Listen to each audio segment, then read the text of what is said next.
T minus 30 seconds.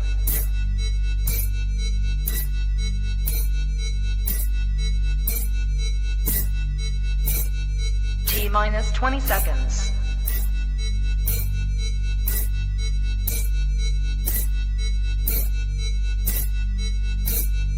10, 9, 8, 7, 6, 5, 4, 3, 2, 1, 0. The following program is rated TVMA for language. We want everyone to be able to enjoy the program, but sometimes things happen, and we may say things that may be offensive to some or non-conducive to others. So in other words, happens. Oops. Niggas coming. Silent night, holy night, all is calm, all is bright. Sleep in heavenly.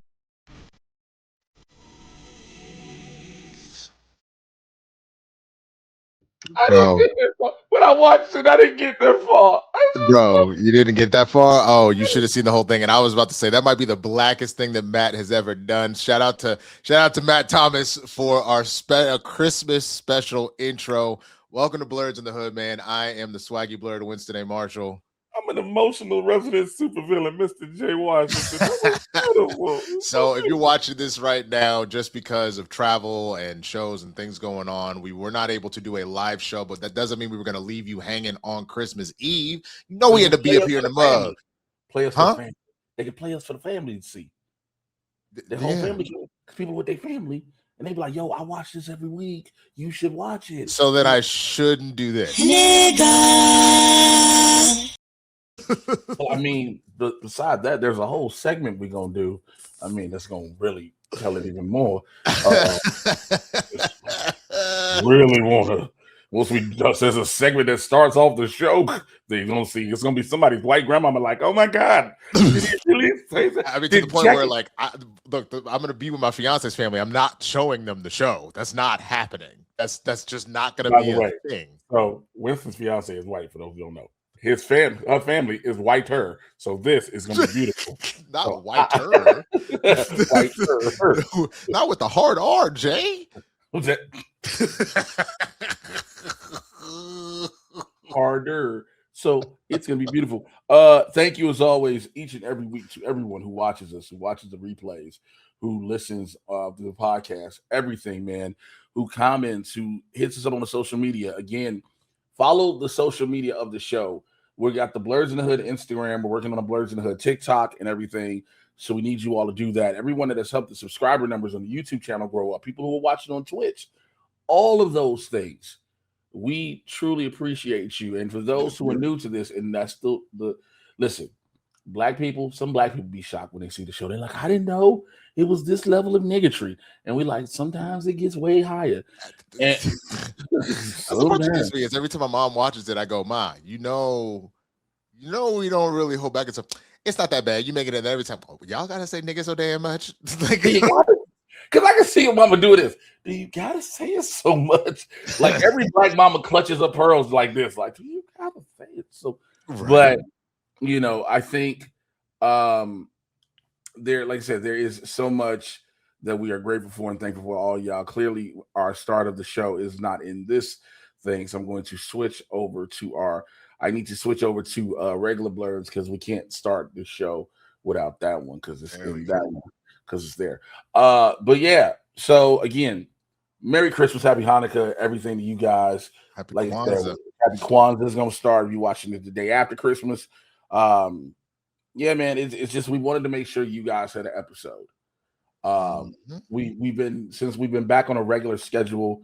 We've made sure we've done our best with our two pretty busy schedules to keep a regular show for you guys, whether it be we start an hour early, we start an hour late, we pre-tape an episode. You guys have it with this, like minus extenuating circumstances.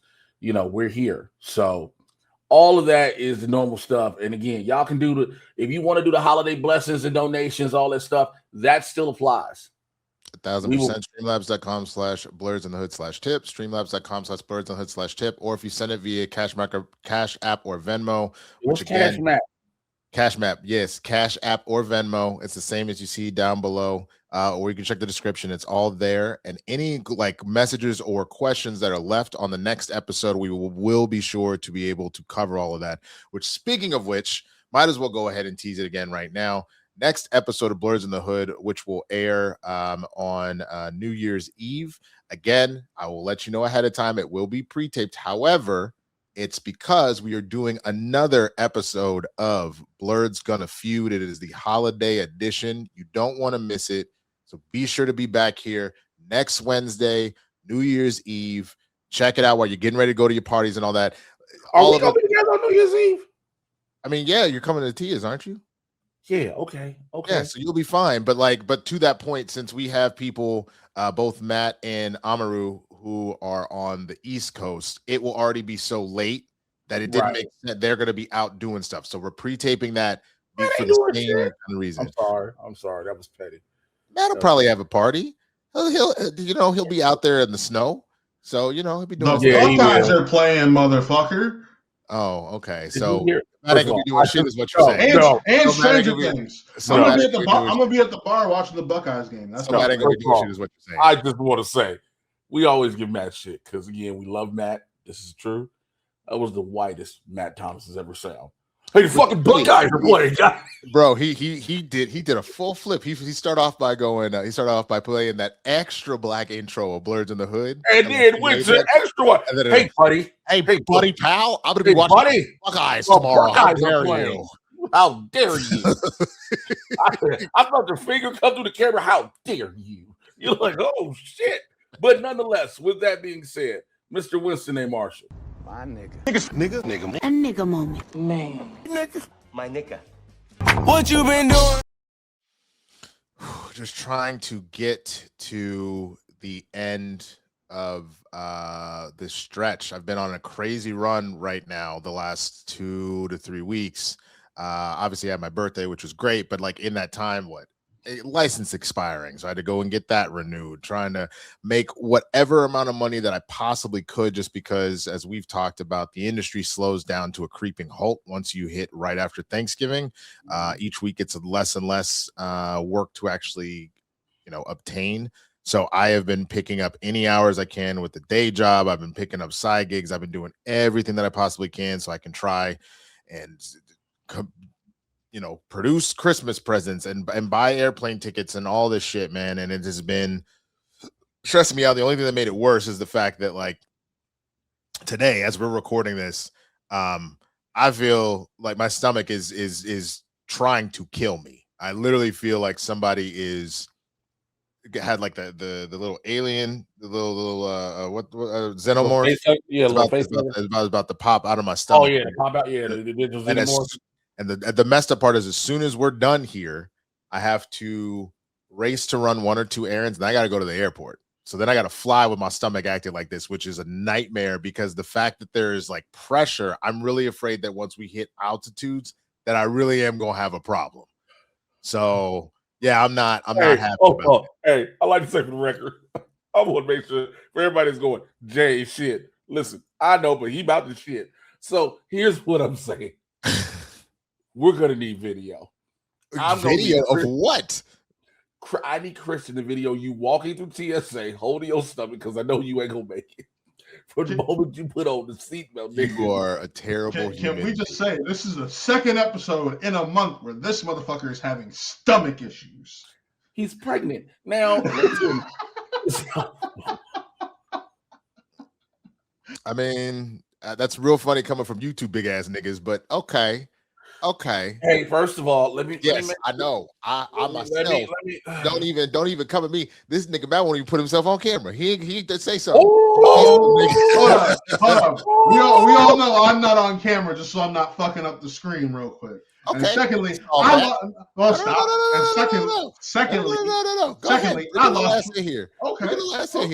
And secondly, I lost 20 pounds while on vacation because I was walking 10 miles a day. First of all, that's doing crack weight. You was out of vacation.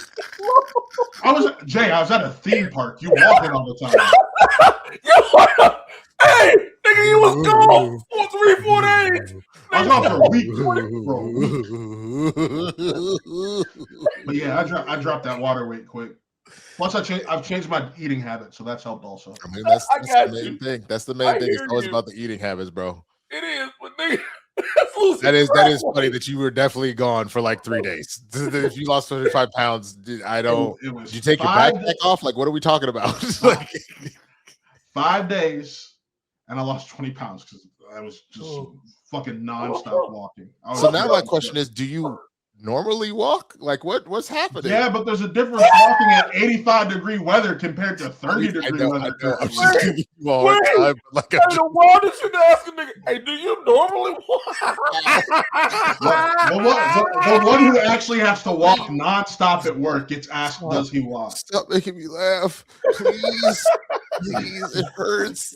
God damn it. Winston about to go shit himself. Winston's over here like, I just want my baby.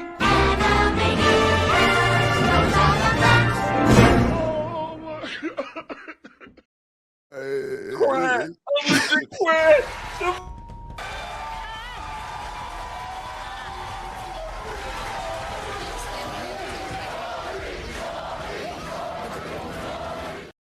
Oh, sweet Jesus. All right. Well, it's a good thing it's your turn to answer the question, Mr. J. Washington. My nigga. A nigga moment. Man.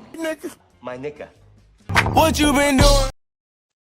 Bad arrow, bitch. We in the playoffs. Chicago Bears. Oh, Lord.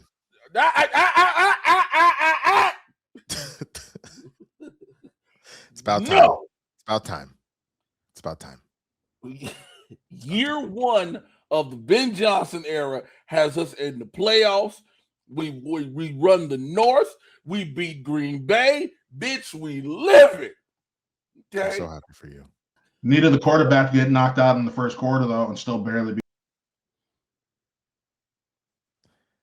Yeah, but Jay, don't waste your breath on that. When's the last time his team has been in the playoffs? You knew I was going to go to it. Okay. And 2023 still sooner than him. Which is fair, but the funny thing is, what did they do with it? And where is he now? That's the other question. Where is he now? The Cincinnati Bengals bench. All right, stop. He said, "This is my time." Do all this shit. So yeah, that it's been a lot of, you know what? You are right. Our industry goes to a creepy crawl. I've been fortunate enough to have a lot of auditions before everything wraps up. And but it's all for January. That's the thing that sucks. It's all nigga. Hey, you got to audition. You book it, it's January 15th. You book it, it's January 9th. How about somebody just say, fuck it, we work after Christmas? But to have those is a major thing, and I'm grateful for that. A lot of stand-up shows, fortunately. You know, LA is a town, people keep forgetting. Not only is LA a town of transplants, there are people who are homegrown, and not just in the Los Angeles area, in Pasadena, Santa Monica, Long Beach, et cetera, et cetera. And so people have been coming out to shows and been having a great time, man. And I've been fortunate to be a part of these shows, and that's been fun. Also, I'm so glad the comedy club holiday party season is over, because my liver and my kidneys could not take no more. Bro, the thing is, they're always so fun. You see so many people you haven't seen in so long, but open bar is dangerous. Yeah. Unlimited open bar from the moment it starts to the moment it's done is dangerous. It is. It is dangerous. Like, and luckily, as you get older, you realize, hey, I've had 2 drinks. All right, time to do a bottle or 2 of water.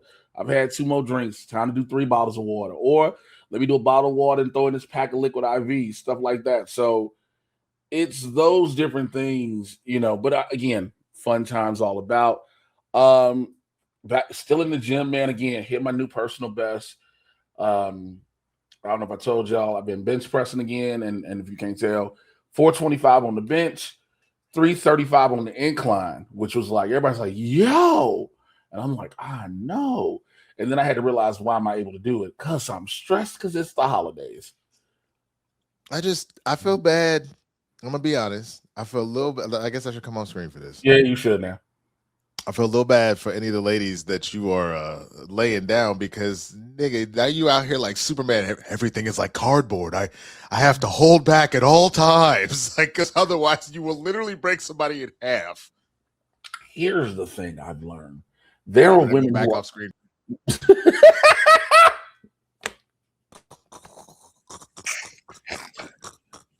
There are women that are up for that challenge, though. So you're essentially Luke Cage trying to find your Jessica Jones, nigga? Who want coffee? Okay, let's start the show. Let's start the show. I don't need. That was it. Yeah, nigga said, I'm start the goddamn show. We can't do this. Start the show. All right, what I forget. We got a couple news stories we got to cover first. I thought we were doing around the neighborhood. Oh yeah, we got to do around the neighborhood. I was wondering. Well, he clicked away to extra blurs. I was like, why the fuck we doing all that? It is indeed around the neighborhood, man. And of course, there was a couple of around the neighborhood. First of all, I think you need to do this. I think you need to start doing this. I've given suggestions.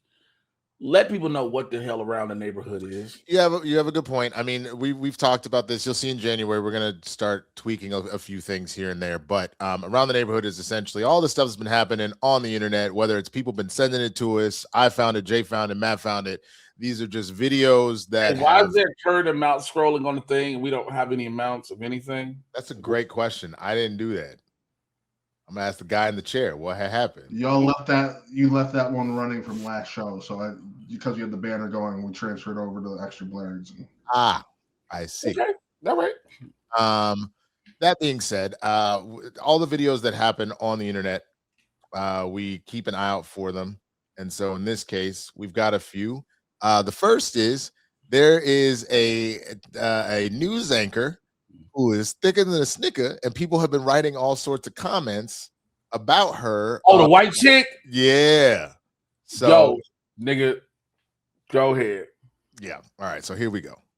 Is it Christmas yet? I'm hoping Saint Nicholas comes. I can't laugh too hard or I jingle.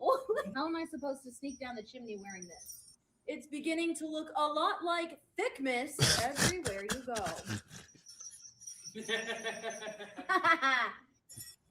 Don't be weird.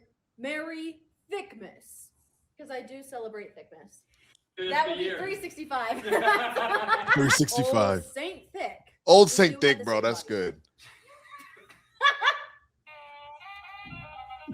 Why is Santa's hat have a boner? Just in time for Thickmas. 4 C's before Christmas? If that's not a gift, I don't know what is. Name that tune. Yeah. Where is it? Man. Bro, there's one she put up. Yeah. Somebody said, one of the first ones I saw of hers, somebody said she was hotter than a spoon in a crack house. Nigga. God damn. Bro, that's hilarious. Well, so she I guess she puts all of these up as a whole. I didn't know this. Yes, you I've look seen like you can turn a wrench. Wait. What does that mean? What does it Oh, mean? Big back, kind of cute. More at 5. more You are a fun. little big, but kind of cute. Don't laugh. I know about 5 thick news anchors. She's 3 of them. Sources say there is enough cake for a triplets birthday party, but unfortunately for Josh, he won't be getting a slice. Sorry, Josh. My bad, man. Well, maybe next time. Probably not. Bro, she's hilarious. She's genuinely funny as hell. You know, Matt has been over here just salivating the whole time, bro. Like, I wish I had. Oh, damn, I can't go to the OG, man. It won't let me go to the regular Blerds.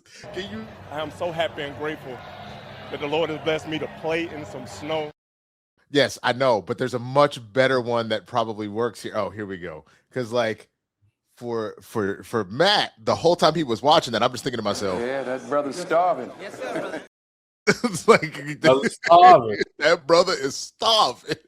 Yo, they said, the one I saw, bro, like I said, the hotter than the spoon in the crack house. Somebody said she thinking in four bowls of oatmeal left in the refrigerator overnight. Bro, the one that gets the first thing I thought of when I saw her and I saw this video, I thought of that one video of the dude going, and then he said to the officer, "Damn, you thicker than a bowl of oatmeal." The nigga in court, the nigga that was in court, that was like, hey, it's in his jumpsuit. I don't know why we don't have that as a meme on the thing, bro, because that shit is hilarious. Nigga just. Okay, we got another one for you. We'll keep it coming. This one isn't holiday themed as much as it's just kind of badass that this is happening at a children's party. Look at this. We got Spider-Man versus symbiote suit Spider-Man. So clearly this is variants going on here because that's not Venom. I'm going to turn the volume off so we don't get the thing. But this is at a kid's party. And the tweet said, I was at this thing and I was more hyped than the children. Because I don't blame them. Because they are actually throwing hands, bro. Yeah, they throwing haymakers. Bro. Kick Spidey in the nuts. Kick him in the nuts. Bro, because right here, now all of a sudden they start crawling around like Spidey. Oh, yeah. That'd have me charged, bro. I would. Yeah, exactly. This one little kid gets it. He's like, oh shit, bro. I'd have found some money in my wallet. Like, I got 20 on the black suit, nigga. Oh, damn, bro. The choreography on this. And these are two big niggas, too. They don't look athletic enough to do this shit, bro. But yet somehow. Hey, man, see, here's where I have to interject in that statement. Pro wrestlers. But I'm not saying that there aren't pro wrestlers that don't, but I'm saying specifically the acrobatics. I'm thinking more like Rey Mysterio. Not every single wrestler is acrobatic enough to be doing flips and shit. They're strong enough. But I know big niggas that are doing flips like that. I mean, that's 100% fair. So you telling me that these are some niggas that are like currently benched in WWE? Is that what that was? Niggas might be down in NXT or even Evolve. You know, niggas could have careers. That's fair. Yeah, that's fair. That was 8 niggas in 45 seconds, y'all. That's a record. That is a record. That is a record. We're gonna set a new record for coonery. I hope you're very excited about this one. First of all, can we save that? You want to? We can go right. This is the last one, so we can actually go right into that story. Okay, that's fair. Okay. So for those that didn't know, Cardi B was right. Maybe. One Oneka, Nicki Minaj may or may not have been on Turning Point USA, and somebody found a leak of her next new album. Yo, can I get that wall? Can I get that must? Can I get those jeans? Can I get that truck? Can I get that Morgan Wallen on a loop? Can I get ice all around the USA? I was like, Trump, hey, do you think you could put a red hat on a bar bag? Okay, let's get it now. I'm with the MAGAs, we in a church. I don't say hi, say we Charlie Kirk. We Charlie Kirk, we Charlie Kirk. Motherfucking right, I'm a motherfucking turf. If a news come get cute, I'ma rip him. Tweet a lot of tweets at him, then yell diss him, then yell diss him, then make every kid detransition. Excuse me, I'm sorry, I'm really such a sweetie. I rap Republicans, you know Sydney Sweeney. And we be giving donuts to the police on the daily. We give a lot of money to Elon, Donald, and JD, yelling all around the states. Do you hear me? Everybody hates the LGBT. Rest in peace to my old stances. Yes, my dear, I fear the trans kids. Say hi to Ted and Ron DeSantis. Now, which one of you men gonna part of my manses?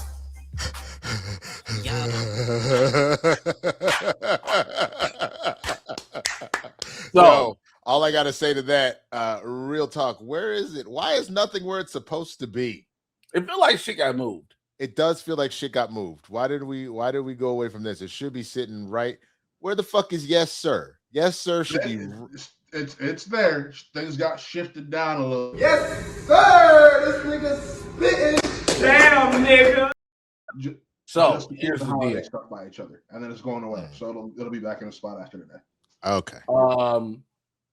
Yeah. It goes right into the subject, right into the story. Click it. Nicki Minaj. Yep. Yeah. Look at the coons. Come and Nicki look at Minaj the has gone coons. full coon. She was at the Turning Point USA. She was at the Clanchella event in Arizona on stage with the Widowmania, who this bitch, to be a grieving widow, Erica, that's 3 Ks, Kirk. For this bitch to be a widow, you keep having pyrotechnics coming out like this WrestleMania. For somebody that's so sad, bitch, you are partying like this. You've been shooting out t-shirt. I digress. T-shirt cannon, just shots all day, Earth Day. Every day. Nicki Minaj is on stage praising Donald Trump, shitting on Gavin Newsom, talking about we got to do more for Christians and all this and that. So here's the problem. Nicki has shown who she is. The two things came out of this yesterday. Because I, like a lot of other people, went on Threads primarily, and even Twitter was like, hey, has anybody asked the Barbs yet now how y'all feel about being MAGA? Because that's the only thing that I would say specifically is for all of the situations where they're defending Nicki and all that kind of stuff. I'm very curious how they truly feel about this full transition over to MAGA-dom. Well, some are trying to use the excuse of, oh, you don't know what Nicki doing. Nicki playing 3D chess, blah, blah, blah, 4D chess. Really? So you know what Nicki's doing? This is what Nicki's doing. Number one, she's trying to get a pardon for her husband, who's a sex offender. Yep. And her brother. She's trying to get pardons for them. Number two, it has been documented and proven that Nicki Minaj is not, in fact, a direct U.S. citizen. She is an immigrant. So she is trying to play this game to skew it her way. And as everyone who with money has learned, this is the game they learned to play. If you coddle to this sensitive orange bitch's feelings, he will do what you want. If you make him feel good like this monster's ball, tell him make me feel good, he will give you what you want. She is trying to get these pardons, but at what? First of all, you can't say you're trying to protect kids from drag queens and all this and that third, and your husband's on the sex offender list. That's what it's. Your whole career, like I saw somebody be like, oh, y'all, man, I saw some, and I'm assuming it was a bot, was like, oh, you all are just upset because Nicki is promoting morality and all this, and she's not like Cardi B or Megan Thee Stallion. I was like, this is how I know you're both a bot, and never knew of Nicki Minaj before this moment. I was gonna say, bro, like I really enjoyed Nicki's music, like coming up and everything, bro. But we're not gonna sit here and pretend like she didn't also rap about some crazy shit, bro. She wasn't talking about busting it down and everything. Like, what are we? Where is it? Let me see. No, I'm looking. Because even from the standpoint of her whole stance about these other like female rappers nowadays is being like, y'all are all my sons, meaning that like I birthed this shit is what you're implying, meaning that she was also rapping about the same shit. And never forget, because I was trying to see if we had the Soulja Boy. She stole my whole flow, bar for bar, word for word, bar for bar. You stole Lil Kim's whole swag, word for word, bar for bar. Never forget, Nicki Minaj's first album cover was similar to Lil Kim's hardcore album cover. So let's not act like Nicki Minaj has been the purveyor of purity and morality. Only recently has she come out off her motherfucking rocker. Like she had been coming at people who had never said nothing to her or about her. And it wasn't until Cardi really called out on it, because Cardi was like, you didn't put me in an argument with you when you ain't even brought up on the album. Because when Am I the Drama dropped, Cardi called out people who she wanted to call out, and none of them were Nicki Minaj. She called out Bia, Ice Spice, I think, well, Glorilla's her cousin. Bia, Ice Spice. I don't think it was Glow, but she definitely went after oh my god, what was the other one? Because the one song that you showed me where she was like calling her dirty and all that. Pretty and Petty.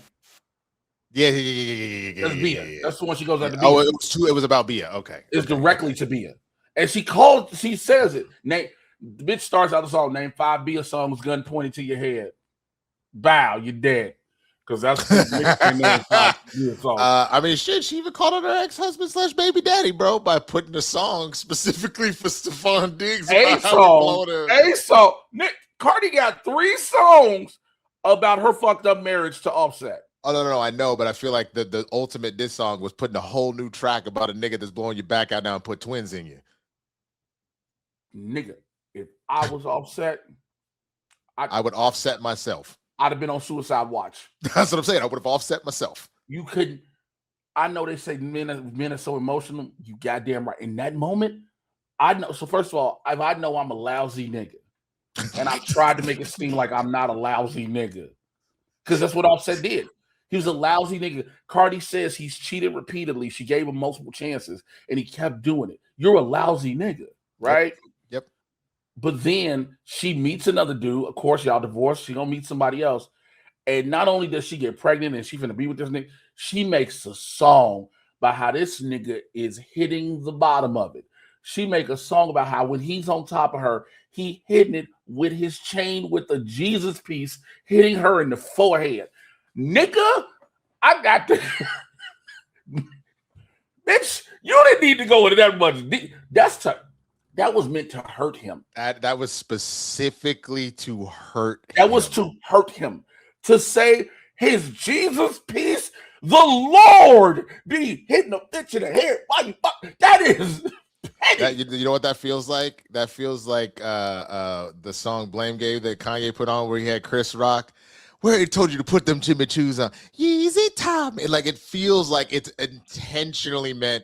Because that song, Blame Game, it always felt like the phone call that he accidentally hears is on purpose. It sounds like she intentionally pocket dialed Kanye to be like, yeah, I'm fucking a new nigga. And Yeezy taught, like, literally, you better, Yeezy taught you well. Like, that's something. That, never forget, let's always go back to Shannon Sharp. Yeah, get him, my Michelle. Yeah, that's my Michelle. But he wasn't trying to embarrass nobody. I know he wasn't. He just embarrassed himself a little bit. But going back to Nicki, the problem is you do have some barbs, like I said, who are trying to defend it. And I'm like, the grift keeps on grip. It baffles me that we are in this day and age where the grift has become so strong from no matter who's doing it, that it swallows up other people. Right. It's like if you or I all of a sudden said, fuck our morals, fuck our integrity, and was like, yo, I need an easy, quick payday. And then the other just was like, well, if he getting paid, I'm going to get paid. But you and I wouldn't do that because we both, like I said, have integrity. Right. I just, it's pathetic to me because, we're not going to get super deep into a bunch of other news stories. But I'm sure the other major story we would have probably talked about is the fact that, for those that didn't know, CBS pulled a 60-minute segment on the deportees to El Salvador. When people were talking about why you do not want the Ellisons to have control of CBS News and CNN, this is the reason. The exact reason. That story specifically makes the White House look bad because it was an egregious thing that they were fucking doing. And they pulled the 60-minute story last night because it would have embarrassed the White House. So the point is, anybody that's over here kissing the president's ass, you honestly have lost so much respect from me and from so many different people. It comes specifically from the place of, you're not moving authentically. You're moving to get something. You're moving because and it's all, there are some non-rich people do it, but it's mainly all super rich people that are like, if I kiss the ring enough, he'll do something for me. So the idea of if I acquire CNN and CBS News and I make it the Trump-loving bastion that he wants, then I can own all this IP and do all this stuff in Hollywood. That if I go and I kiss the ring of Erica Kirk and Trump and all that shit, that I could get my husband and my brother pardoned. Like, it's this type of shit. And the truth is, it's across all boards. Like, obviously, go look at any of these companies as far as the tariffs went. Tim Cook, the CEO of Apple, went and made up a fake award for fucking Trump, kissed the ring, and then all of a sudden the tariffs for Apple products magically disappeared, or they were limited, or they were delayed. The FIFA gave him a fake peace award because they want to make sure that they still have all their. Let's have you not arrest the players that are coming to the World Cup. That's all. I don't know. No one understands. That's the only reason they did it. But what doesn't make any sense about it, and that this is what's so fucked up, and I'm surprised that there hasn't been anybody raising some sort of alert about either the Olympics or the World Cup. It's the fact that the fans of these teams in these countries are not going to be able to get into the fucking country. It is going to be a problem. So the idea of the World Cup being such a big deal in a host country, why people fight blood, sweat, and tears for it, and even try and hide their human rights violations, Qatar, is the fact that billions upon billions of revenue flows into the country from events like this. So it doesn't make sense if Argentina's showing up and they want to go see Messi play for the last time in a fucking World Cup, they can't get into the damn country to do so. That's insane. That is literally insane. And we all know the excuse that the ball troll, the troll, whichever one you want to call a troll, it applies to an administration, being Stephen Miller, Kristi Noem, or any of them will say, well, some of them will go and they won't leave. That's not true. Let me tell you this. In this day and age, they will skedaddle so fucking fast. I don't think well, especially, I mean, look, you really wanted proof. We had proof in that 60 Minutes interview, but story, but that's gone. So, and again, I need people to understand this is not we joke about it consistently, and we'll move on after this. This is not a good thing. No, it's not. I saw so many white, racist, MAGA conservatives going, yes, Nicki's going to bring more of her fold, bring her base into the fold. Now, you'll get some who may follow suit, but for the most part, they're not finna side with y'all. They'll follow Nicki, not y'all. Right. Also, Nicki be talking about some who you should vote for, this and the third. Bitch, you can't vote. Why can't she vote? She's not a citizen. She never got naturalized? She's not a natural. She's still an immigrant. I did not realize that she was. I thought that she had become a citizen. Are you positive about this? Like, she immigrated for sure, but I thought she had been naturalized. Not immediately back to the. No. Damn. As of late 2025, Nicki Minaj is not a U.S. citizen. Though she moved to the U.S. as a child and became a lawful permanent resident, a green card holder, but stated publicly she lacks full citizenship. Remember, it's the same shit ICE has been doing to a lot of these motherfuckers. Damn. They have permanent residency, but they're not citizens. And now you got Stephen Miller trying to denaturalize a bunch of motherfuckers. So, yeah, she is lawful. So maybe she can vote. I'm not 100% sure. Let me see. Can a green card holder vote? No, you have to be a citizen. I want to make sure in case anybody, can a green card holder be deported? Petition to parent. That's a lot of shit that came up real quick when I just started. Damn. All that shit popped up real quick. Own a gun. Can they vote in state elections? She cannot vote in U.S. state or federal elections or even local. Yeah, right. She can't. So I want to make sure we clarified it because we knew, but I wanted to make sure I did the research while we were watching. I don't want nobody saying, oh, they just jumping to conclusions. You sitting there trying to tell people how to vote the way you want to, but you can't even fucking do it. You can't do it. Yeah. You can't tell us this ain't a grift amongst grifts. Bitch has several seats. We talk about people's legacies that have diminished over the past, at minimum, 8 years because of Trump. Young Money's entire legacy has been tarnished. Between both of the two stars of Young Money and Wayne. What did Wayne do? Nigga, I'm not, ain't no racism in America. Black lives. I forgot. I literally forgot about that. I forgot just because him supporting Trump too. Yeah. All of Young Money's legacy tarnished. And it's like, but at the end of the day, you forget. I guess I see something in the chat and I need to acknowledge this. Let's do Street Fighter. Let's go next. Easy, make it lighter. Because we can go into everything after that. It's just that your legacy is tarnished, and now you have to deal with that. And you do realize he gets out of office eventually. People still gonna see you for who you are. Well, that's the whole thing. You just have to make the decision if that's what you're going to be at that particular point, especially knowing that once you make enough of, like, it's not to say that people don't shift around stuff back and forth, but it's been made very clear what MAGA is at this point. This is different than like in the past where you were like, oh, maybe I was conservative, but now I'm more liberal and vice versa. MAGA has made drawn a very specific line in the sand of what they stand for at their core principles. So this is not the same. You decide to go ahead and go with this grift, then that is what you are now. You know what I'm saying? So whatever.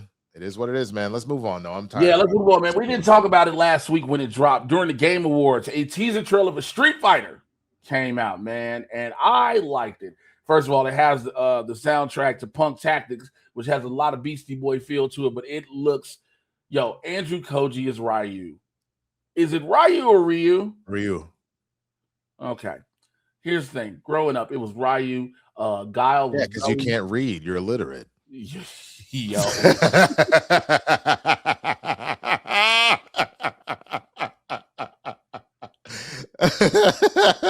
This bullshit needs to stop now. Thank you. We also got the character posters for every single character, to be honest. But the main ones we show, Roman Reigns, Joe Anoa'i as Akuma. He looks fucking amazing. You think he looks as Akuma? Yeah. He looks like a badass. I don't like that wig, though.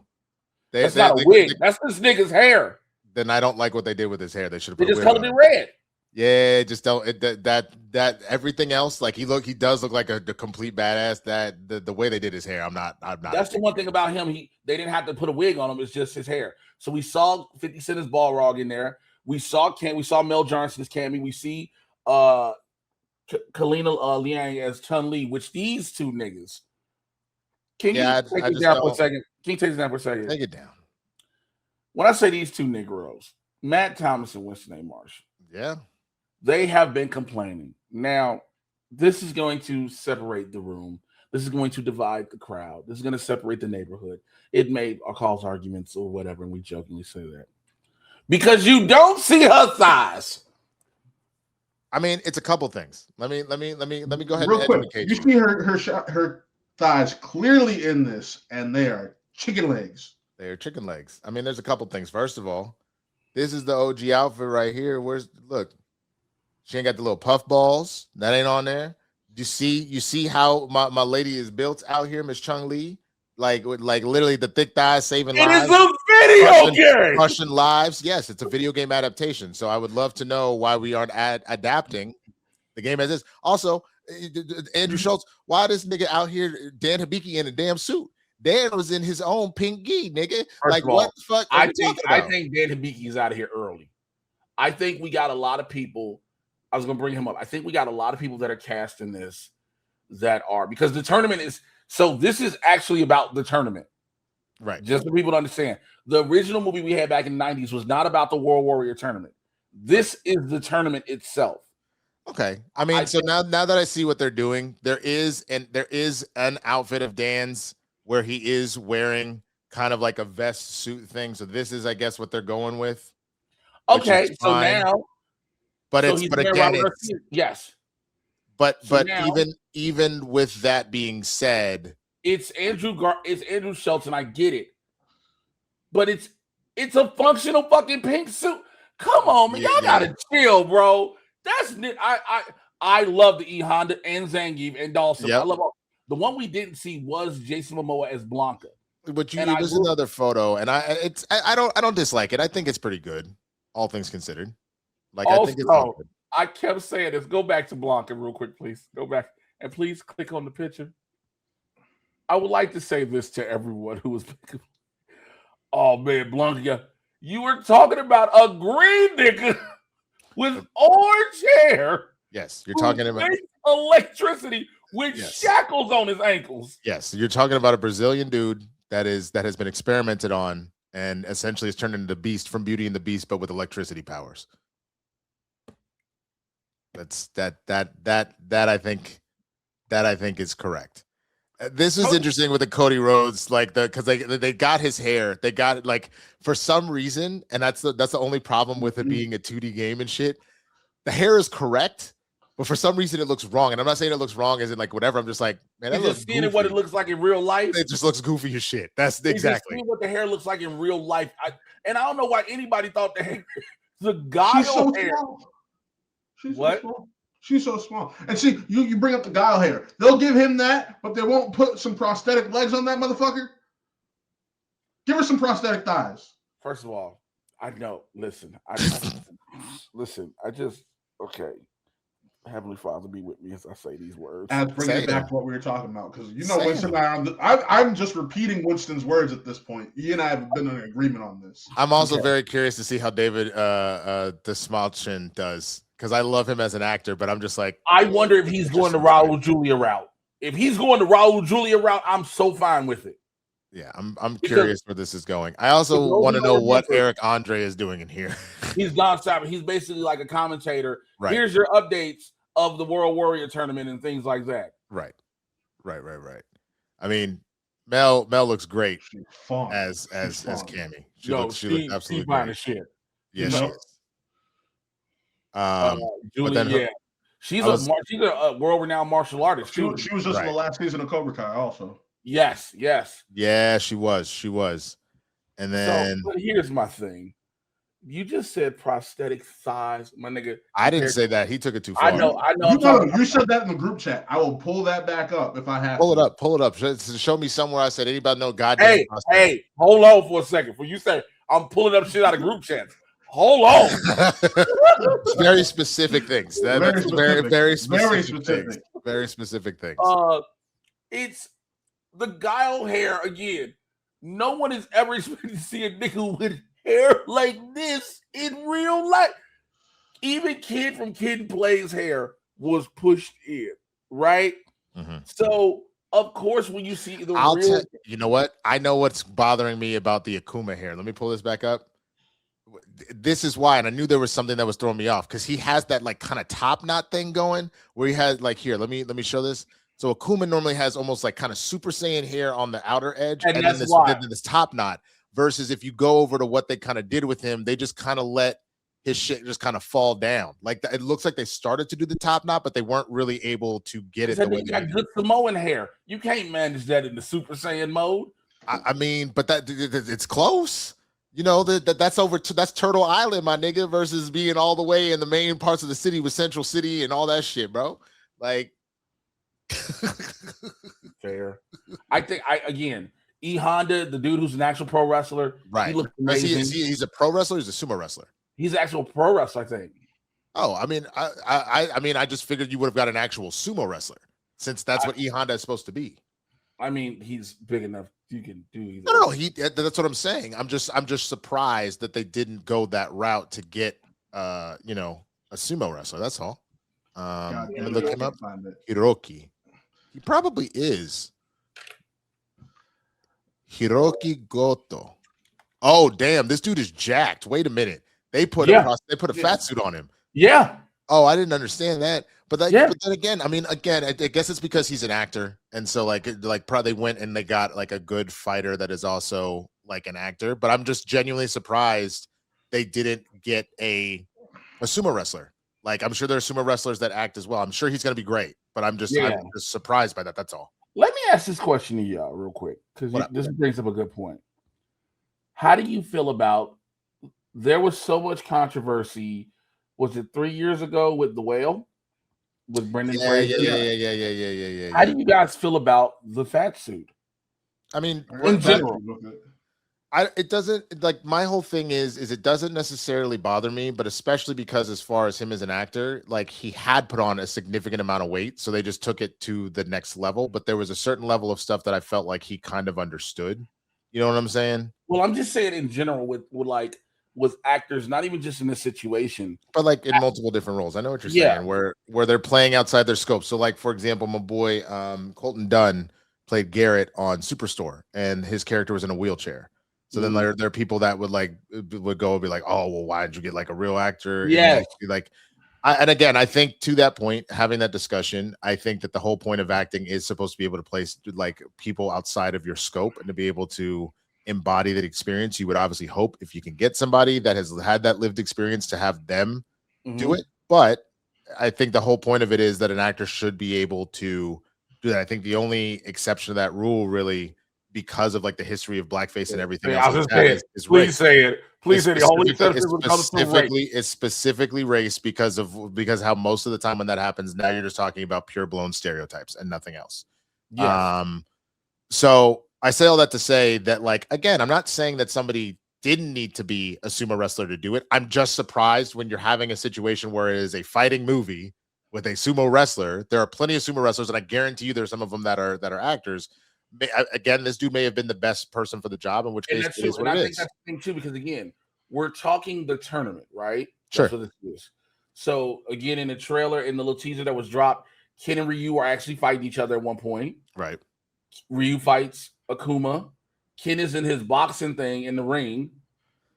It's like, hold on, this had me dying. This fucking tweet about Dan Abiki, bro. They said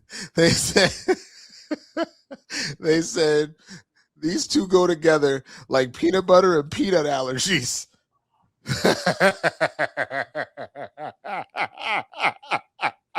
That's what I was going to get to.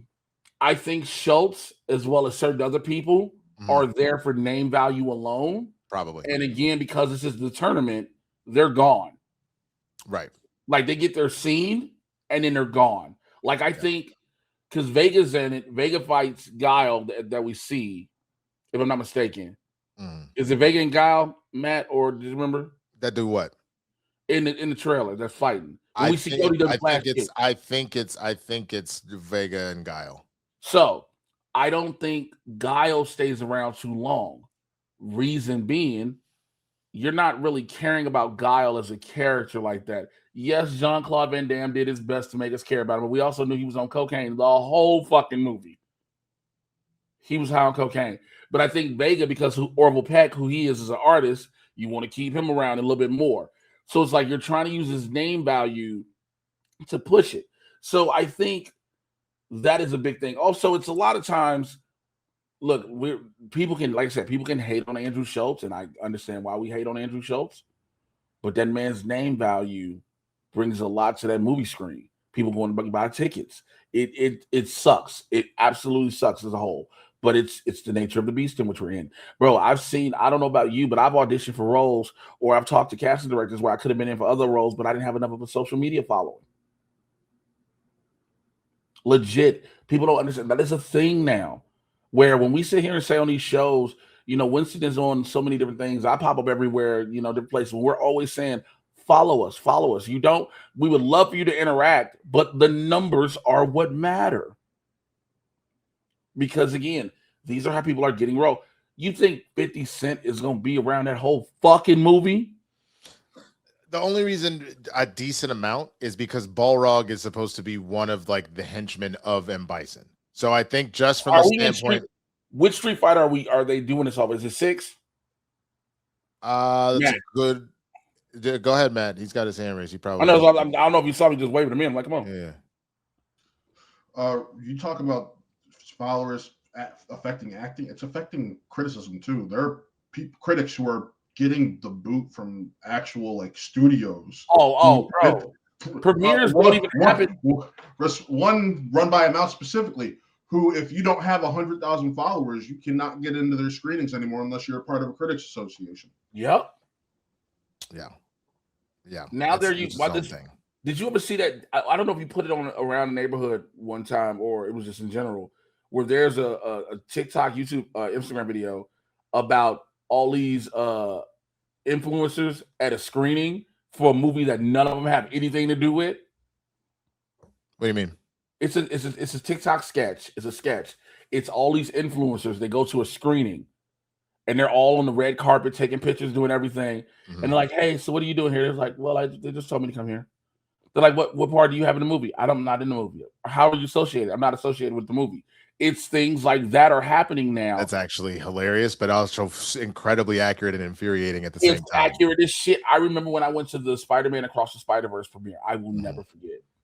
I would never forget when I was in line to premiere. The majority, when I went to the Spider-Verse premiere, and when we were at Wakanda Forever, the majority of people in line were influencers. Yeah. I mean, there are people I follow on like on Instagram, like Pixelated Erica or Magic by Michaela, who they've just grown their fans based off of giving love to these different fandoms, and they're just all these motherfuckers are at the premiere are getting screenings at premieres, and I'm just like, I know critics who don't even get this kind of access. They're getting fucking set visits and shit. And that's what, like, it's part of the reason why influencers, as someone who's been doing criticism for years, influencers are just pissing me the fuck off. Well, the ultimate answer is this, and I've said this a long time ago. The group, the specific influencer and or critic like brand or whatever that will win is when you take a serious critic and you marry them to a large influencer, and they start working as a duo the way that like Siskel and Ebert used to do. If you took a real critic that's like, no, I know movies inside and out, I've been critiquing this shit for years, I'm doing X, Y, and Z, and then you take somebody at the level of name the biggest influencer you can think of, and you literally have them work together on that shit, that's game over. Like they win, because you are then marrying the two worlds together. The problem right now is that the critics are a little bit too, if I'm being honest, a large majority of critics are very hoity-toity and up their ass about a lot of different things, and a lot of influencers are not serious at the fuck all. They're all pranks and games and questions. If you find one from each camp to take what they actually do and marry them together, so the charisma and the knowledge, it's over. They will win. But that's what we used to. I think that, and I see you, Matt. Give me 1 second. I think that's what we used to have in a sense. Sure. When we were on air at Collider, when we were on air at Nerdist, and we were on air. But I think the issue became, and this isn't proven by any stretch of the imagination. This is just a hypothesis of me. When a lot of these networks started trying to appease the studios even more, where now you weren't even given honest criticisms of shit. Right. You weren't saying, you were like, yo, I don't want to make the mouse mad, so I'm not going to say this movie was bad if it was bad. Right. Or I don't want to make Warner mad, et cetera, et cetera. And it's like, there's going into intentionally shit on something, but then there's like, hey, here's the faults in something. There's the difference there. And I think that's happening now a lot. And then you have a lot of critics who, I do agree with you, Winston, and Matt, I'll get to you right now. They are up there because a lot of them, like, again, I get the jadedness. I do get them being jaded because it's like, I've been doing this for years. Right. And now the words that I used to get these reviews and uplift this film and help be a part of this industry to build it up mean nothing anymore. But now you got influencers who they're like, oh, well, if an influencer say somebody gonna go see it, they're gonna see it, but that still doesn't mean they're gonna like it. Right, Matt. I was just gonna make a joke that so we got to get Winston's follower numbers up so you can get a him and George show. Get that old critic head with a younger influencer mind. There you go, Winston. Fair. Hey, that's fair, man. But either way, again, streamlabs.com/blerdsandhood/tip, streamlabs.com/blerdsandhood/tip. If you're watching, want to support the show, get a question in for the next one, please be sure to do that. You can also use Venmo or Cash App that should be listed in the description. What's up? I'm gonna break some news on air while we're doing this. It just was reported today, unfortunately, that Call of Duty creator Vince Zampella, he died on Sunday in a car crash in LA. Jeez. They said the accident occurred around 12:45 p.m. on Southern California's Angeles Crest Highway, a scenic road north of LA in the San Gabriel Mountains. He was the co-founder with Jason West of Studios Infinity Ward, and Respawn Entertainment to help create the Call of Duty franchise. This is very sad. If you've ever driven on Angeles Crest Highway, I have, because I've done shows out that way. It is very dangerous, because it's 2 lanes. People swerve and don't pay attention and things like that. And so he was 55 years old. I wanted to make sure we had this. I just saw it. Man. Oh God! Well, rest in peace to him. He also led the team behind the Battlefield franchise. Oh wow! Okay, so this is what they say happened. This is according to NBC Los Angeles, and we can move forward. They say he was driving a Ferrari south along Crest Highway when his car veered off the road and struck a concrete barrier, igniting a fire. They said passenger was ejected from the car and subsequently was pronounced dead at a hospital. He died at the scene in a fire. Damn, dude! I just gotta say. Obviously, rest in peace. I mean, he's had a massive influence on the video game industry just by the nature of how things have gone, how Call of Duty has kind of done that. I just want to point out for half a second, and I'm in no way, shape, or form trying to be disrespectful. I just need to call out how ridiculous TMZ is. I am looking at the story to try and see, oh my God, only for them to be like, K-pop bottles diving into Christmas spirit. Look at his ass. Like, that's literally. Oh, you can't see my screen right there. I'm looking at this article, and this is just right here off to the side. It's just K-pop idol ass cheeks while trying to be like, rest in peace to Vince. He was 50. Hey man, I just think that's some wild shit. I just had to point that out first. This is season for ass. I'm sorry. That you know what we was not supposed to. Which knockout you want, Jay? Which knockout you want to start with? Let's start out with the biggest one. All right, yo, the knockout. The Mike Tyson Punch-Out knockout around the world. Dude, look at his cheek. Look at his jaw, bro. This is a photo that I promise you will be framed up in many households for years to come. Jake Paul was knocked out in the 6th round by Anthony Joshua. When you watch this fight, you can see. So here's the problem with that a lot of people are having with the fight. It was being judged by the Nevada Commission scoring rules. So if you know pro boxing, the scoring rules in boxing are punches land versus punches thrown. Right. Jake Paul wasn't throwing that many punches. So henceforth, the ones that he landed was a smaller number. So in that account, he was winning rounds, right? Anthony Joshua was damn near playing with him. You could see fear in Jake Paul's eyes. From the first time Anthony Joshua swung and he missed, it's like Jake Paul felt the wind, and I've never seen fear in that boy's eyes. Bro, what's funny about that is that reminds me of do you watch not now because these seasons of One Punch Man have been terrible, but have you ever watched One Punch Man before? No, I can't say I have not. Okay, but you've seen like Dragon Ball Z and shit like that, right? So you've seen enough times where like it's exactly that, like Trunks like threw Kid Trunks threw a punch and just the wind that Hercule felt, he was like, oh my God. Like, and so One Punch Man, same thing. One Punch Man has got his cyborg like apprentice, and he's like, come on, master, fight me for real. He's throwing these crazy haymakers, he's like firing like missiles and all sorts of shit. And fucking Saitama does one of these, and the wind blows so hard a mountain behind him explodes, bro. And the fear in that cyborg's eyes is the same fear I saw in Jake Paul's face when that same thing happened. He felt a mountain explode behind him. Bro, that was the fear. That motherfucker, that wind first hit, you see Jake Paul go. And every time Josh was throwing a punch, but when he here's the thing, when he landed it, again, put the photo back up, please. The beauty of it connecting with his jaw. You couldn't write this. And then his jaw, as you see in the bottom right corner, his jaw was broken in 3 places. Jeez. And they say he lost like 7 teeth. Didn't they say both sides of his jaw were broken? Like It's 3 different, it's like 2 on one side or 1 on the other. One on the other side, yeah. So Jay, you're saying Jake Paul was just like, shit, that nigga had me scared, but I held my own. Fuck that. He did not. He did not hold his own, though. That's the only that thing. motherfucker was holding his waist. That motherfucker, people started booing because Jake Paul kept grabbing and holding on to him.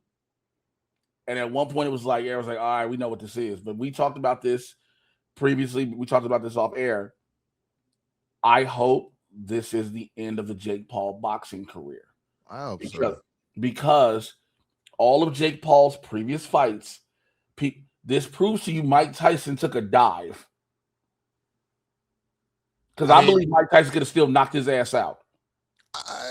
Potentially, but I think more than anything, if it's either there was a dive involved or Mike Tyson is just old. He's just old, bro. He's in his 70s, isn't he?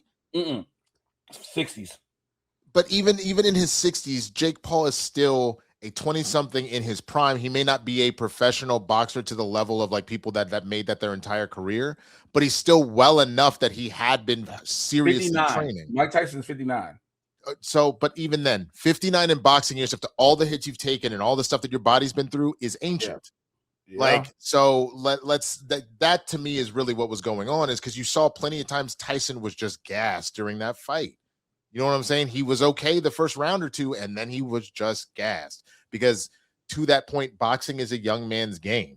If Mike needed to defend himself for his life, he'd be fine. But like at the sport where you're playing against other people in their prime, studying this art professionally, you know what I'm saying? Like, it's just, that's what that is. But that's the thing. Jake kept fighting non-boxers. He would fight basketball players that dabbled in boxing. He would fight an MMA fighter that was also retired, not in their prime, and their specialty was wrestling, not boxing. And then you fought one of the greatest heavyweights we have ever seen in the history of boxing, but you fought him in his late 50s, and he had not fought it had been years. If anything, remember, they had to postpone because of something that happened health-related with Mike, so they had to push it like an additional 6 months. So that's the difference. Now you fought somebody barely, because Joshua's been retired, what, like 3-4 years? Oh, shit, I didn't even know he was retired. That, to my knowledge, I thought he had just finished his career. If Matt wants to double check that for us real quick, and while he does that, I need to call a quick audible, because I need to dive. He took a year off to refocus, but he wasn't retired. He just took a little bit of time off. He wants to fight Tyson Fury. So there you go. So that's even my point. Now you actually fought a boxer who was doing the damn thing, and you got to see what happened. I need to call a very quick audible, because while I was on TMZ looking at the Call of Duty thing, I saw another story that directly relates to the one we were just talking about. So apparently, Nicki Minaj got slammed by Charlie Kirk in an old debate, and it's resurfaced right now, bro. Nicki Minaj, Cardi B. Okay, Nicki Minaj is causing dads to leave the home. Hold on, I don't think that's a good role model for 18-year-old black girls. I don't think that songs that are talking about like glorifying wet female genitalia is exactly, I don't know which one wrote that song. Which one was it? I think it was Ben Shapiro. Yeah, that's right. Yeah, but by the way, the role models of the 1940s and 50s for Black America were completely different. So it is a representation issue. Hold on a second. No, not representation. It's who do you get your art from? It's what values are they putting forward? For example, more times than not, Black politicians will lament the condition of America. It's systemically racist. It's terrible. What does that do to a 14-year-old Black kid if you just find that you hear that everything is rigged against you? Instead, they should be saying, hey, there might be some barriers, but if you believe in yourself enough, you can achieve in this country. It creates a form of social conditioning of low expectations. And that's not my argument. You know whose argument that is? Barack Obama's. I don't necessarily. Okay, I don't want to listen to this clown anymore, but my point is, for someone that went to Turning Point USA and decided to be like, no, be a Charlie, when Charlie was like, I don't think you good for Black people. Like, bro, that shit is hilarious to me. His whole fucking career was being a 30-something-year-old man arguing college freshmen. Yep. And people think that was the greatest shit ever. Yep. You're a 30-some-year-old man debating 18 and 19-year-olds. Yep. And people try to be like, oh, we disbelieve. You debated children. Yep. Okay. All right. Yep. All right. Let's keep moving. The other knockout. There was another knockout that was just as beautiful, and I would like to show it to you right now. Shot like that, absolutely not. It's too easy to see, and Andrew Tate's simply fatigued, and he wasn't able to get out of the way of it. Too much weight. Beautiful shot by Chase around the Chase the Moore. Clearly dominated in round 5. Andrew Tate. You know why that's hilarious, right? Because the nigga can't beat him, can't fight either. No, he can't. I need you because, like, you could see it in that form. It already was bad, but you saw the video that they had been making fun of Chase about, right? No. Hold on. Say what you need to say. I'm gonna go and find you the other boxing. Y'all ever saw the movie All About the Benjamins with Mike Epps and Ice Cube? No. I mean, yes, I have. Sorry, this photo. Do you remember the scene where? Okay, hold on. I'm gonna find a scene real quick, and I'm gonna tell you this scene is so fucking funny because the way that Chase fights is this scene in its fullest. Because here, this is Chase normally fighting. This is a fight that he had not too long before this. Look at his eyes there. Oh man, he did not want to get hit there. Josh having a lot of success throwing that right hand to the body and coming up top with that left foot. Listen, Josh is there. He's trying, but this one might get waved off right now, guys. Yeah, and it's laying it off. It's over. Chase to. It's right here, bro. It's this. Look at his eyes there. Oh man. So what I was laughing at before that, though, bro, someone said this Andrew Tate.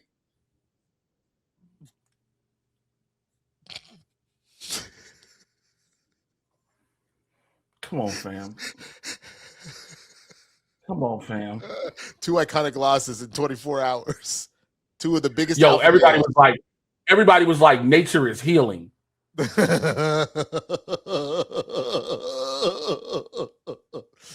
Oh my God, bro. No, this is what it looked like. This is what Chase looked like. This is what Chase looked like. Trying to fight. How did you escape? How did I escape? You know how I escaped. I fought my way up out of there. I hit about 5 Yep. I need to go watch that movie again, bro. I love All About the Benjamins. Yo.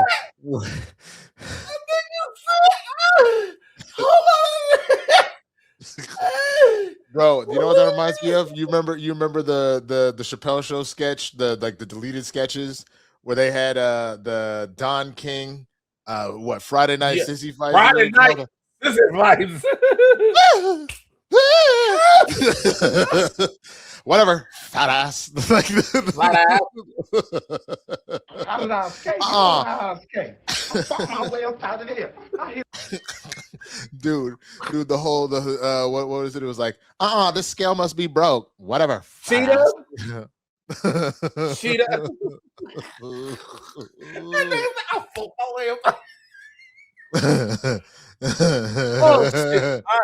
It was so, because here's the thing. Now people try to be like, oh, well, Andrew Tate hasn't fought in 10 years, blah, blah, blah. No. Oh, my God. Wait a minute. I didn't know that this happened. What? Gross. This happened after the fight. I don't know if you saw this, bro. Oh, yeah, this hugging bullshit. I want everybody to know right now, he's the hardest guy I've ever fought in my life. This is Cobra. This is not you. I have all the respect in the world for this man. This man literally pulled me out of a suicide, man. I was going to kill myself after that first fight. And this man works every single day on his podcast. Told me if I do that shit, man, I don't care what anybody says about this guy. He's a fucking legend, man. Legend. Respect, brother. Thank you so much. See, I was going to go with this. Whoops.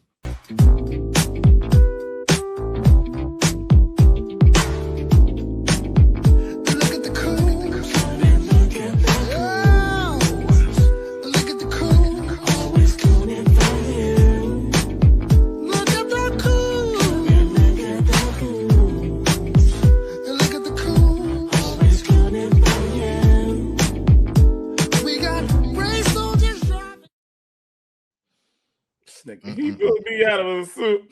Nigga, what is you talking about? I mean, look, I'm all about people not, taking their lives and shit like that, but Andrew Tate is what brought you out of it. That just says a lot about you, man. That says a lot about your life. This says a lot about Nigga, you. hush. Not us. I think that was supposed to be about Chase. I'm gonna assume, unless all of a sudden Matt is trying to tell us something. No, that was me. Oh, you did that. Oh, okay. Because I was like, did you try to tell us something, Matt? Like, what did you want to do? This nigga talk. I mean, look, as somebody who's been a very big advocate for mental health and mental health awareness, especially mental health awareness and pulling themselves from the brink and the edge and things like that, like you said, if you were close to the edge and somebody brought you back, I'm glad to hear it. We're glad you're with us. But when it comes to saying that person that pulled you back was sex trafficker, Romanian prisoner, Andrew Tate. Yeah, okay. Whatever. Fuck this bullshit. All right.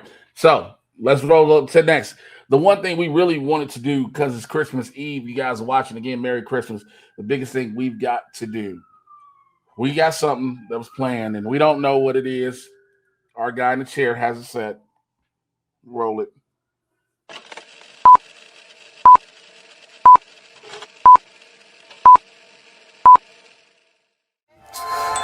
You know Dasher and Dancer and Prancer and Vixen, Comet and Cupid and Donner and Blitzen. But do you recall the most famous reindeer of all? Come on! Rudolph the red-nosed reindeer had a very shiny nose.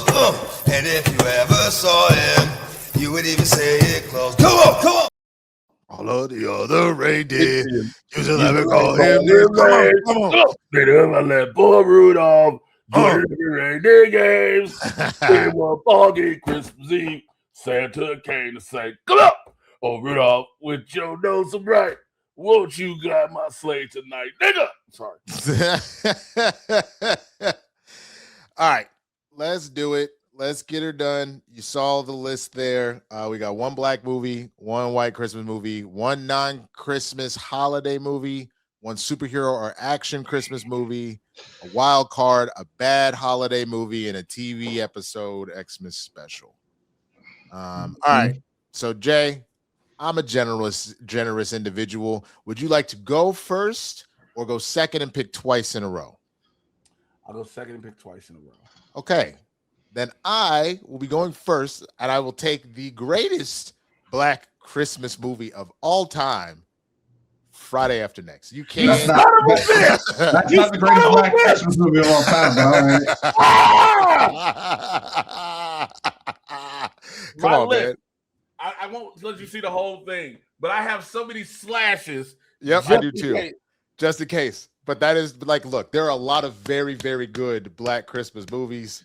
But in my opinion, that one takes the cake. There are too many quotables. You introduce too many incredibly successful, famous actors and celebrities between Cat Williams, Ricky Smiley. Ricky had already kind of been on the scene. You introduced Cat Williams, Terry Crews. I'm trying to I mean, that was a bigger role for Ricky. You could say that much, but you brought Mike Epps back into the fold. The amount of quotables that have come out of that. Where were your antenna when they was out here robbing me? My boy Maz Jabrani is moly. Holy moly donut shop. Holy moly donut shop. Like that claw every lunch break. Bro, yo, the host like, yo, who is that? Oh, that's Donna? Nah, the little leprechaun with him. Oh, that's just Money Mike. Well, he looked magically delicious. Like, nigga, like the amount of just quotables in that. You get that all lined up. You come over here with that wolf.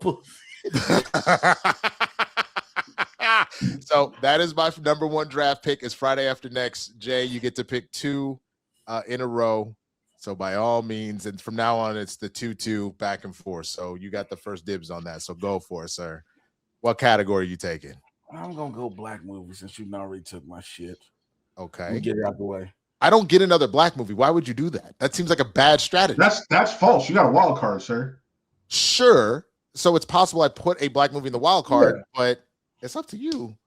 All right, so I'll go for my favorite we did non-Christmas movie traditionally, which means so it's like holiday. So it could be Hanukkah, New Year's Eve, Thanksgiving, anything like that. Yeah. I was torn between one of two choices, but I had to land on a classic. Okay. This is an iconic film. Okay. That I'm not 1,000% sure could not be made today. Okay. Trading Places. Oh, that's a good one. Bitch. That's a good one. Yeah. I love how I put that in the chat earlier. Now you said that. Oh, nigga, I was watching it already. No, that's a good one. That's a good one. All right, so what's your second pick? My second pick for my favorite white Christmas movie. Okay. I want to get this out the way for this shit get taken, and I have to murder you. Uh-oh. This movie is a sequel. This movie upped its ante. You whore. And as a I already know where you're going. You fucking whore. As a Christmas movie, this striking motherfucker it out. invoked all the emotions. I'm You striking it out. Go ahead. cried. Hurry up. Hurry up. Just say Home Alone 2, Lost in New You're York. such a bitch. You are such a bitch. But that's fine. I picked first. I took Friday After Next. That's fine. I will take that. I will take that L. All right. Then I get 2 now. I got to go right out the motherfucking gate. I'm just going to cover all of the superhero bases. So for my TV Christmas episode, I'm taking Guardians of the Galaxy Holiday Special. Goddamn right, nigga. You already know. And for the superhero one, I'm going to go ahead and take, despite the lead of this particular movie being an ass at this point, I got to go with Shazam.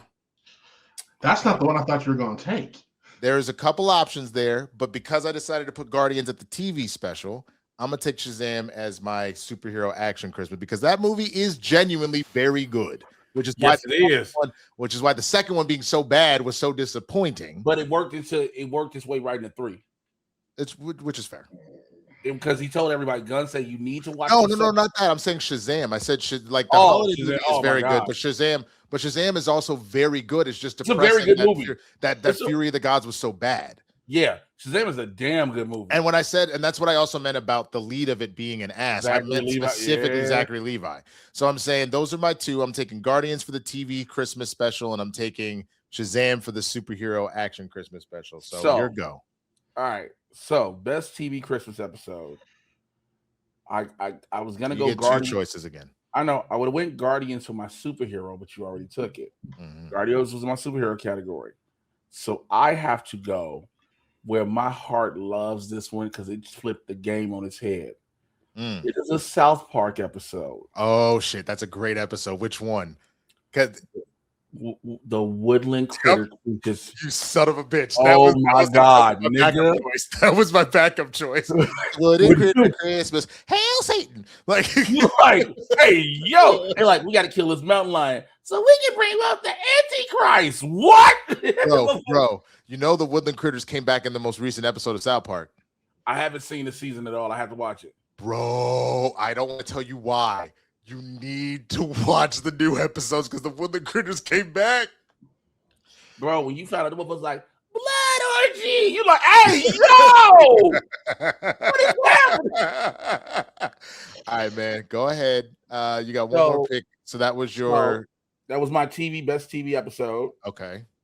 So when it comes to superhero action, I looked at this category 2 different ways.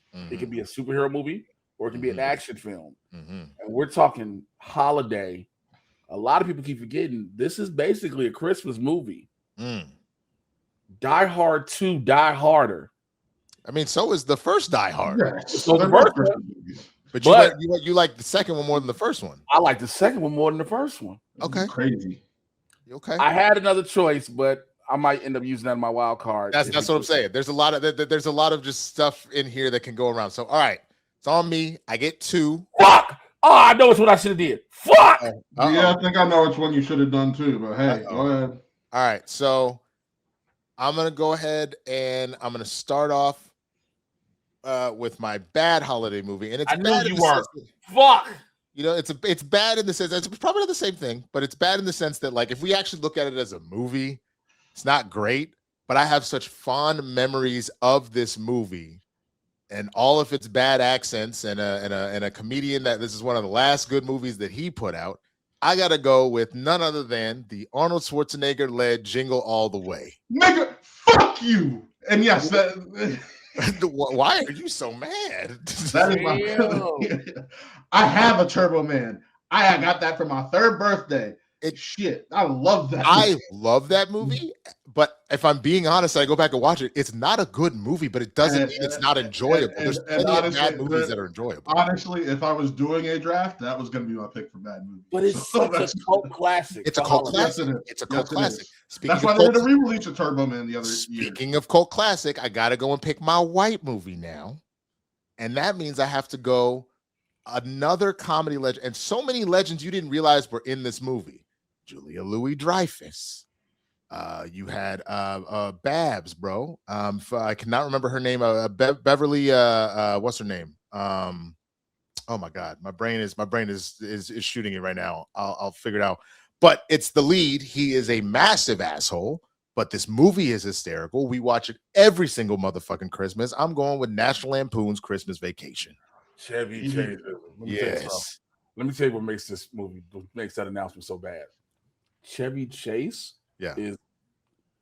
Chevy's daughter is one of my good friends. I love Kaylee. Kaylee's amazing. Yeah. Her dad, everybody be like, hey, she's like, that's my dad. And we're like, we know. We know. Okay. So you got 2 again. All right, so I'm at my final 2. Bad holiday movie. There is no way I can do a show called Blerds N The Hood and not have this be the worst holiday movie ever created. It is the Star Wars holiday special. I'm so proud of you, Jay. I am so proud of you. Well, way to go. I've never seen it. Star Wars holiday. Listen, I will send it to you. The full thing is on YouTube. I've never seen it. So bad. I watch that shit every year. It is so motherfucking bad. I've never seen it. That's hilarious. It is horrible, and I love it. Life Day Forever. So my last choice is my wild card pick. Mm-hmm. My wild card pick.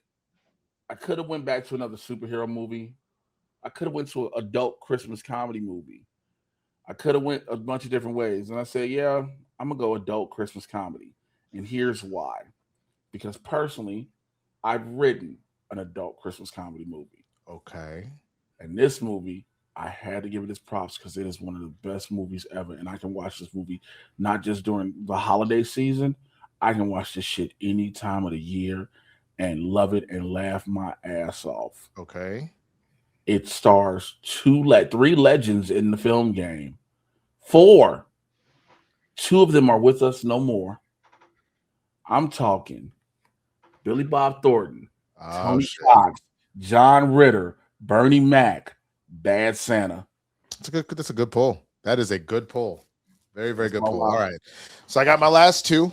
I have my non-Christmas holiday movie. This one is led by one of the funniest. Oh, I still got my black movie too. Mm-hmm. Because you didn't do your black movie, so you got the last pick. Yeah. So my non-Christmas holiday movie. This is led by one of the funniest comedic actors that we've ever seen. This was when he was at the peak of his powers.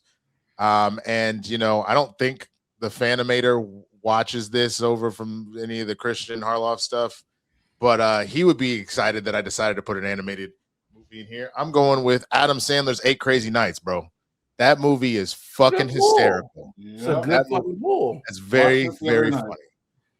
Now, obviously, because of Wild Card, that means I can dip back into some other movies. And I was originally, because when I said Wild Card in my head, I was like, well, what's one of these wild ass movies that I could go with? And I was going to say Office Christmas Party because that movie is genuinely hilarious. But then, because Jay did not decide to pick a black movie yet, I decided, fuck it, I'm going to take the best available on the board. So that means the nigga's taking the Best Man Holiday. Oh my God. I knew it. You waited too long. So the Best Man Holiday will be my Wild Card movie. I'm gonna let you know, if I was allowed to pick, it wouldn't have lasted this long. It would have been my first off the board. I genuinely figured Jay would have taken I was gonna do it. You niggas was like, don't go your black movie. No, he said that with the first one. He didn't say that first one. I didn't say take the whole fucking time. Why would you take your wild card before you finish all your positions? It was just sitting there. I was like, I mean, Office Christmas Party would have been a great choice, but if you're just not gonna take it. I mean, Jay's missing another classic black Christmas movie right now. There's another big one that starred the one of the. I don't want to give him any ideas. Right. But it stars an abuser. It stars one of the sexiest black actors that women will swoon over all the time. It has a whole bunch of people in there. That's the easiest answer to go, and it is definitely number 3 of those 3. But it is very good. I'm assuming you're going to pick it. There is another holiday movie starring a very famous rapper. 2 very famous rappers. So there's that too. I'm gonna let you figure out what you want to do since you just left me the Best Man Holiday. Such a pleasant Christmas present. That is the nicest thing you've ever given me, Jay. Winston, I'm gonna be honest real quick with you. Yeah. You and I had nearly identical lists if I was drafting, because I was making a board just in case y'all were like, hey, we're gonna let you draft. I was, all right. Next time we'll let you in on the next one because clearly you get excited about this too. He's just upset with himself that he did not think his draft. I know it. Yeah, I know it.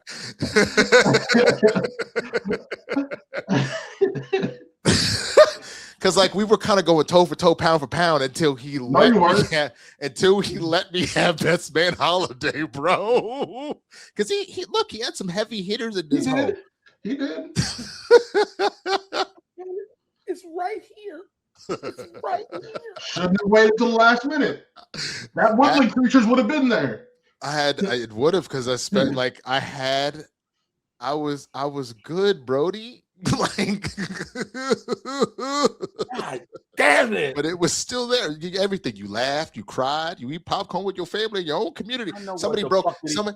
Look! What? My boy broke the running back record. Unfortunately, and he had to run home for his dying wife. Nigga, run home for the dying wife. All that stuff. All of a sudden, Terrence fell in love with what's her name?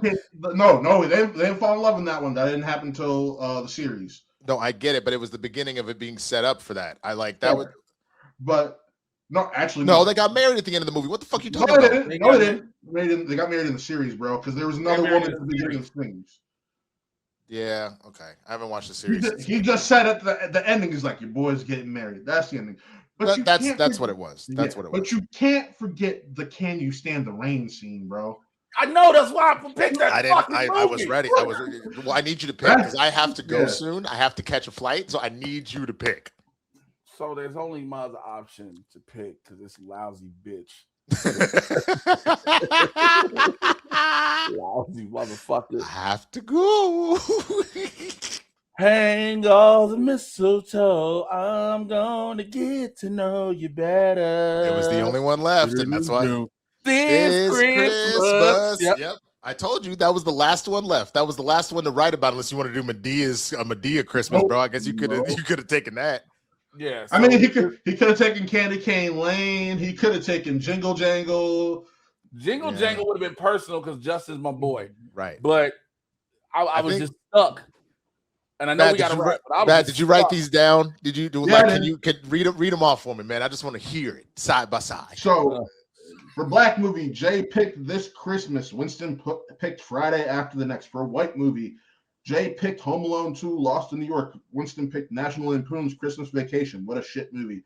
How dare you, bitch. For non-Xmas, Jay picked Trading Places. Best pick of this so far. And then non-Xmas, Winston picked 8 Crazy Nights. That is a great pick as well. For superhero / action, Jay picked Die Hard 2, and Winston picked Shazam. He should have gone Batman Returns.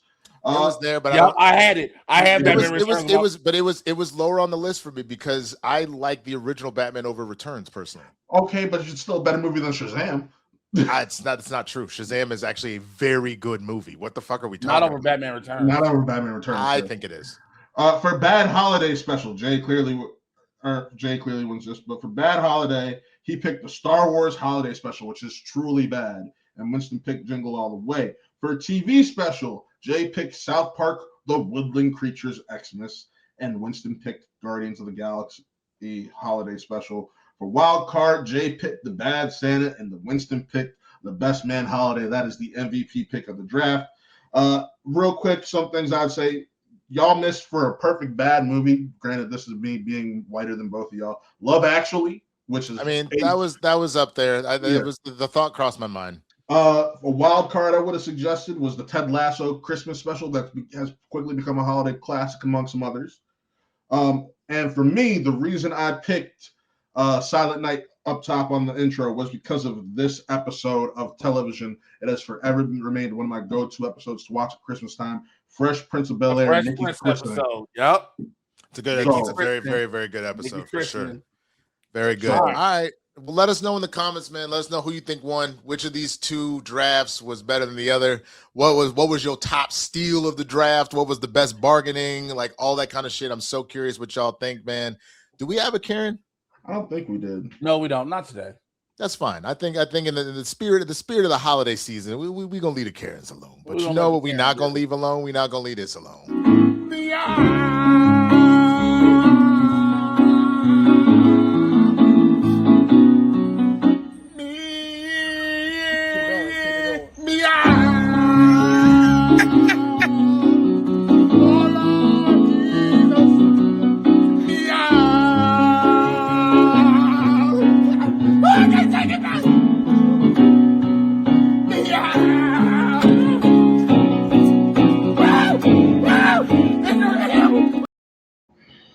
Well, that was that for y'all. We appreciate y'all, of course.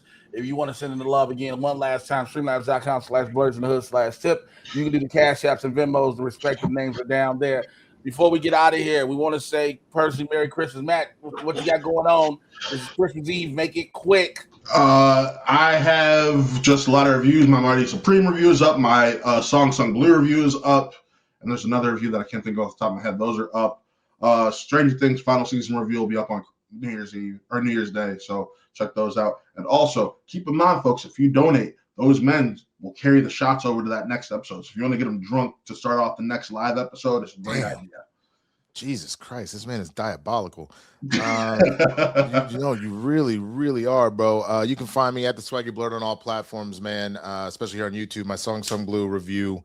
The non-spoiler was in last week's Blerd Breakdown. There's no, if you're watching this, there's no Blerd Breakdown this Monday. I don't have enough time now between now and when I leave. I might do like a smaller thing when I have some off time, but I won't have my equipment with me for the next week. I'm going to be gone in Texas and Portland. So that's why we pre-recorded this. But my Song Sung Blue, the spoiler review, will drop on Christmas Eve. So you have time you'll be able to check all that out. So check all of that. We'll see about Spill the Tequila. Most likely, I'm not going to be able to do that. Again, I guess this is airing on Wednesday, so you'll have known by then. Friday, another we'll see about Capes and Cows. It just depends on timing, getting from the airport, all that stuff, if I can make it in time to a situation where I can do that. The long and the short of it is, if you're watching this, thank you so much for checking the stuff that I got going on out here. More or less this week is a little bit of me taking a week off, but I will be back come Monday to have it all popping off again. Jay, what you got? For me, you already know social media is the place to find me. Instagram, TikTok, Threads, and more. Mr. J Washington, MRJAY. You should know it's about Washington. As far as reviews, I haven't reviewed shit in a minute. I need to. I'll put it up on the YouTube channel. Please subscribe over there to the YouTube channel, youtube.com. I got a bunch of stand-up shows. If you're watching this on Christmas Eve, of course you are. I'll be in and around the Los Angeles area. A lot of stuff getting ready to go on the next 2 weeks before the end of the year. So all of those things, that's where to find me pretty much. Anything that pops up social media-wise, like as far as a trailer drops or something, I'll pretty much do that. So you know where to find me. So make sure you follow the show. Why am I? What the fuck? I don't know what happened. Go away.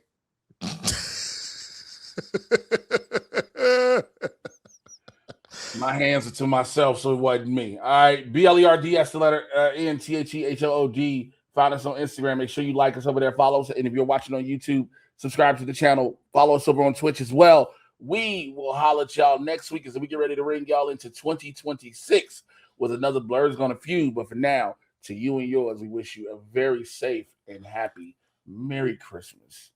Merry Christmas. From the Blerds to you. We'll holla. Peace. Bye, bitch.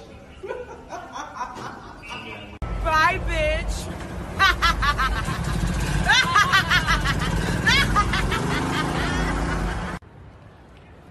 Bye, bitch.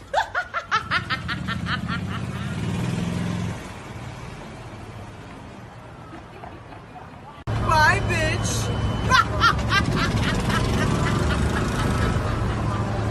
Bye, bitch.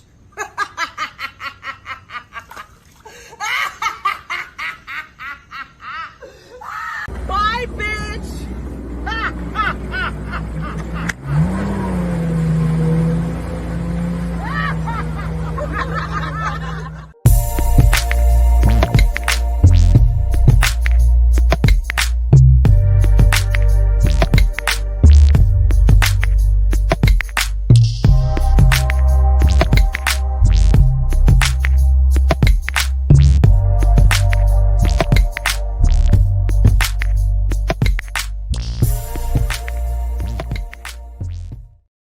Okay, I found one more video for a post credit that I just wanted to share with you. I think you will find absolutely hysterical. Bruh, I don't think we're getting our presents on time. Santa's ass is too busy twerking with the sisters.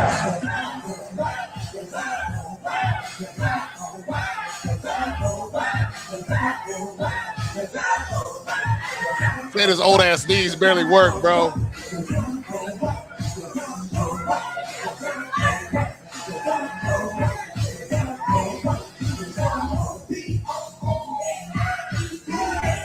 ACC, that's me, wipe me down. Hey. Get his Santa. Come on, Santa. Come on, Santa. He's like, I'm gonna give it to Miss Claus when I get home. Is that? Hey, stop it so we can not get flagged.